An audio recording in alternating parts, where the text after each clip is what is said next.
Selamat pagi semuanya. Assalamualaikum warahmatullahi wabarakatuh. Ya, Ibu, Selamat pagi, Bu. selamat bergabung di kelas ekonomi lintas minat ya. Untuk mengawali pembelajaran kita hari ini, mari kita mulai dengan berdoa terlebih dahulu. Berdoa dipersilahkan. Selesai. Sambil menunggu teman-temannya untuk bergabung, silahkan untuk isi absen yang ada di Google Classroom ya, yang sudah Ibu bagikan sebelumnya. Oke, sebelum kita masuk ke pembelajaran, ada sedikit motivasi yang Ibu mau sampaikan, di mana kita sekarang ini kan lagi di masa pandemi ya, pandemi yang menuntut kita untuk berada di rumah gitu ya, untuk tetap menjaga kesehatan dan kewaspadaan kita. Nah, gimana caranya? Salah satunya adalah dengan selalu memperhatikan protokol kesehatan ya. Untuk hari ini sudah siap untuk belajar ya? Siap, Bu. Siap, Bu. Sebelum kita masuk ke materi hari ini, ya, Ibu mau mereview dulu sebentar tentang pembelajaran minggu lalu yang sudah kita pelajari. Tentang apa? Ada yang masih ingat? Tentang materi peran pelaku ekonomi dalam kegiatan ekonomi. Masih ada yang ingat kegiatan ekonomi itu apa aja? Konsumsi, Ada konsumsi, produksi, ada produksi, dan distribusi. distribusi. Ya, siapa ini tadi yang menjawab? Dalam Oke, Dela. Benar sekali ya yang apa yang dikatakan oleh Dela. Pelaku ekonomi itu ada produsen, ada konsumen, ada distributor, ada juga pemerintah. Sebelum kita lanjut ke materi kita, Ibu mau sampaikan terlebih dahulu ini ya, kompetensi dasar yang akan kita capai dalam pembelajaran kita hari ini. Ada satu kompetensi dasar ya, yang satu itu adalah kompetensi dasar untuk pengetahuan, yang satu itu adalah untuk keterampilan kalian. Ibu sudah men-share di Google Classroom itu LKPD-nya. Sudah kalian lihat LKPD-nya? Apa sih yang diminta di LKPD itu? Kita bisa lihat ya kalian ya, layar Ibu di sini. Nah, LKPD ini yang akan kalian bahas itu secara berkelompok. Kalian kerjakan secara berkelompok.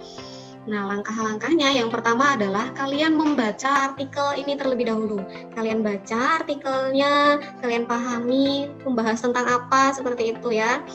Kemudian nanti kalian diskusikan dengan kelompok kalian. Nah, selanjutnya langkah yang berikutnya adalah kalian mengerjakan tema-tema diskusi yang ada di LKPD.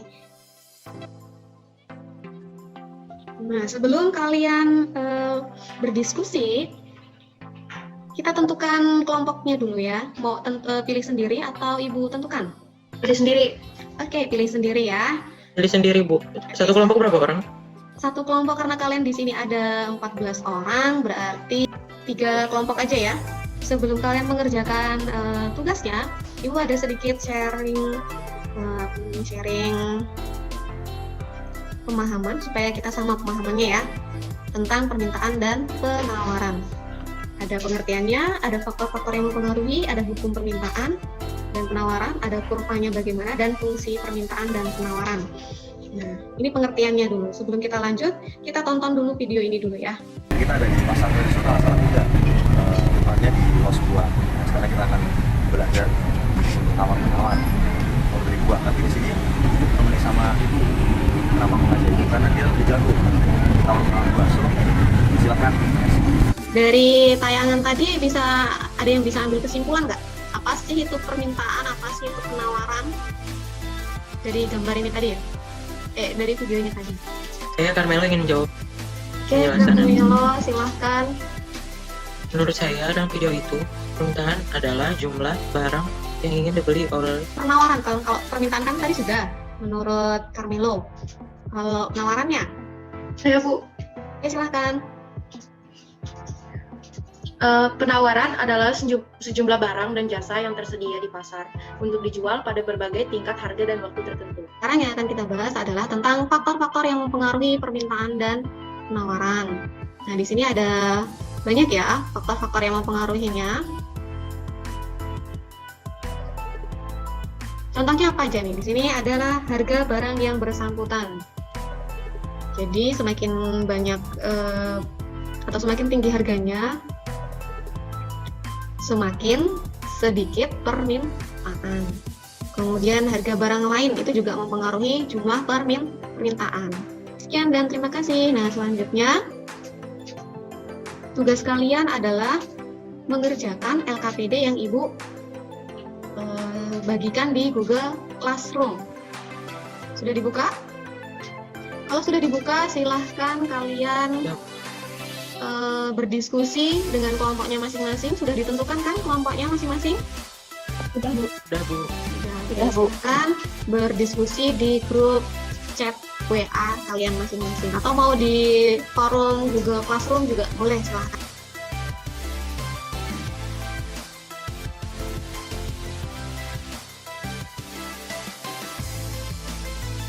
Kayak contoh misalnya banyaknya permintaan daging saat menjelang Lebaran.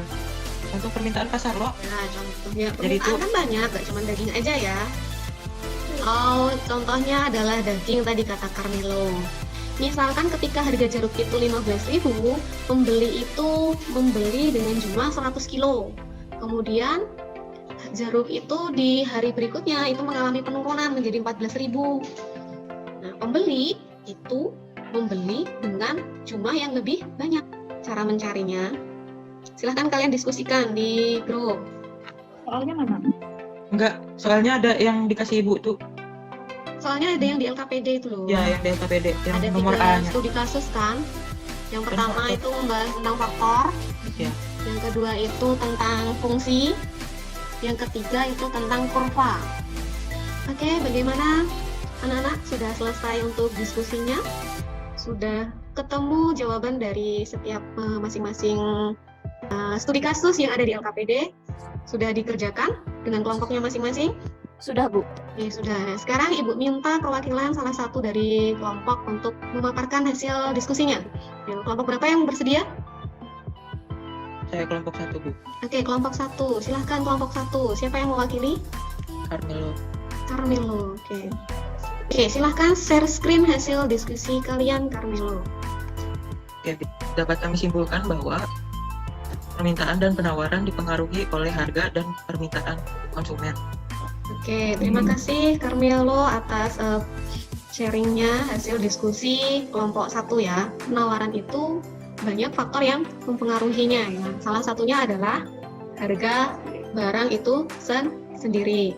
Selanjutnya, sebelum kita akhiri pembelajaran hari ini, Ibu mau sedikit evaluasi. Nah, kuisnya bisa Ibu share linknya. Silahkan masuk ke kuisis nanti. Linknya Ibu bagikan. Silahkan masuk biar cepat kita selesai.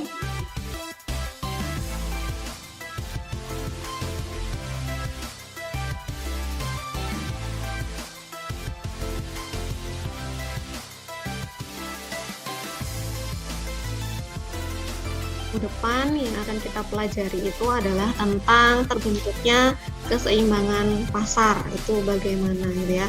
Bahan-bahan akan Ibu share melalui Google Classroom ya. Nah, sebelum mengakhiri pembelajaran hari ini, alangkah lebih baiknya kita tutup pembelajaran hari ini dengan berdoa. Ibu minta tolong salah satu untuk memimpin doa, silahkan. Ibu ucapkan selamat siang. Assalamualaikum warahmatullahi wabarakatuh. Waalaikumsalam warahmatullahi wabarakatuh.